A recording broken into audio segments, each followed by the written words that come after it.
Oi, disclaimer, this episode has spoilers. Don't listen to this with kids in earshot because they may hear some stuff you're not ready to talk about them with. Okay, bye.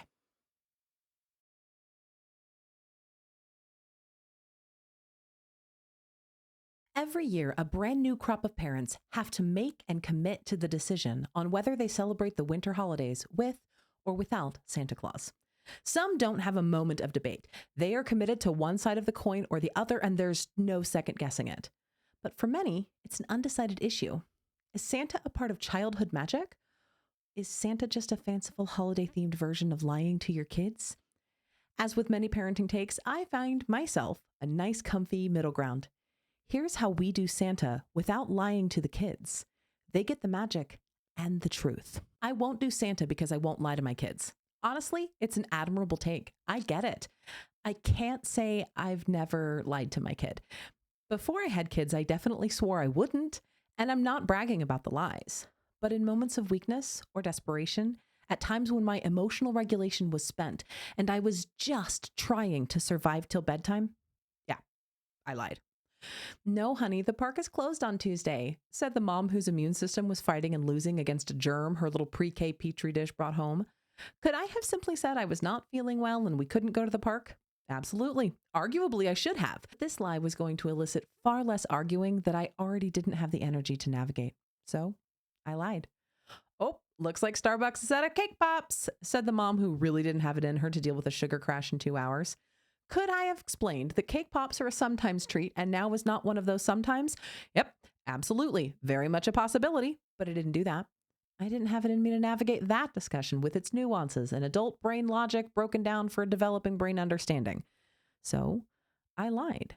While I'm not fine with lying to my little sex trophies, I'm also not immune to the temptation nor innocent of the practice. And Santa is one of those big ones. As adults, we know how much Santa's North Pole toy shop looks like an Amazon warehouse. We also know how hard Santa's elves work every year on Christmas cookies and holiday feasts and tree trimming and memory making. We know. We fucking know intimately.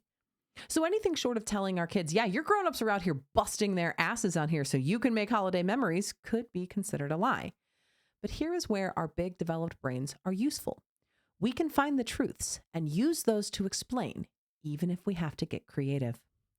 And if you're about to bristle about using creativity to avoid a lie, you mean to tell me you've never once celebrated your kid's mediocre green elephant drawing like it was a goddamn Picasso because their confidence was more important than the quality of the work.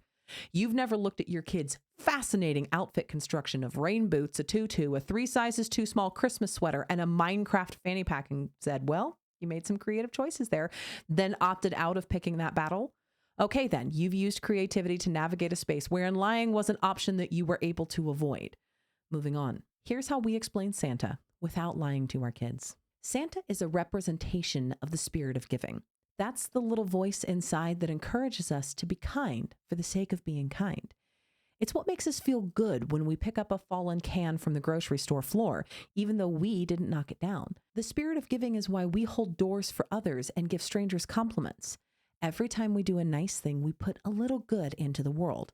And the more good we pour into the world, the more good the world has to give out. All that good, all that kindness, all those moments we chose to be sweet, that's the little bit of Santa inside us, peeking out just for a moment. And once a year, all the good we poured into others, every choice we made to be helpful culminates in one big expression of giving. We spend weeks or even months finding thoughtful gifts to give our family and friends. We decorate so everyone has a lovely, cheerful space to enjoy. We participate in traditions and focus on all the good and the love that surrounds us. And Santa is the embodiment of all that. When Santa brings a gift, it's just a little thank you for every time you chose to be kind, for every time you gave back, even if what you had to give was just a little. This isn't a tit for tat. We're all good people, even if we are caught up in a series of bad choices. So if you get a gift from Santa, it's because you were kind, even if it was just for a moment. The size of the gift is not connected to how much good you were able to give this year.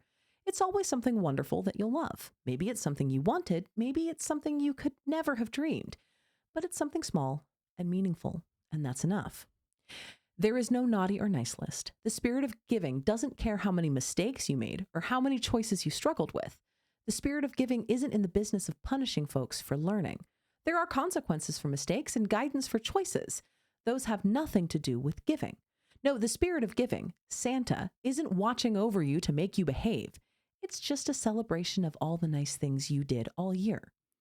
As the kids grow, we'll explore the history of the legends of Santa, the real guy, and all the stories we've told throughout the ages, from St. Nicholas all the way to Krampus, Jack Frost, and a name that I am respectfully opting out of pronouncing for the sake of this audio version.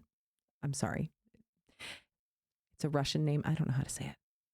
We will explore how cultures throughout history approached winter, Yule, Christmas, and the solstice celebrations. We will see how the spirit of giving is woven through those tales. They'll have the opportunity to serve others as well, as our family traditions expand to include age-appropriate community service and volunteering.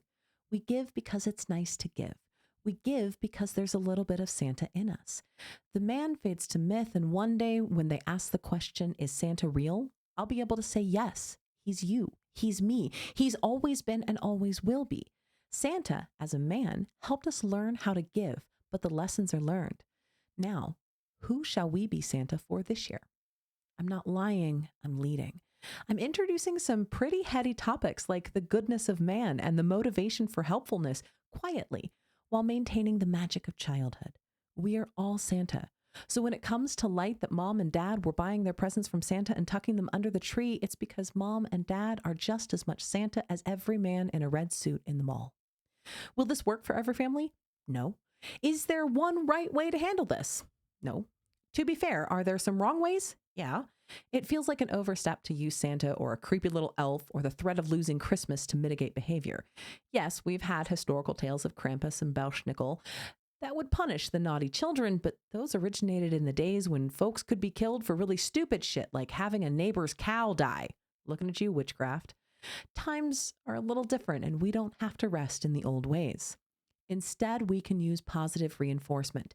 Do good for the sake of doing it, not for the reward. Choose kindness for the sake of being kind, not because some old guy may or may not break into your house and leave some nebulously good treats behind. These are difficult concepts for adults to grasp, leaving behind the reciprocity of action, much less for tiny beta version brains to follow. Santa, as a person, as an entity, is essentially baby's first philosophy class. Concrete examples of abstract concepts. I'm okay with it.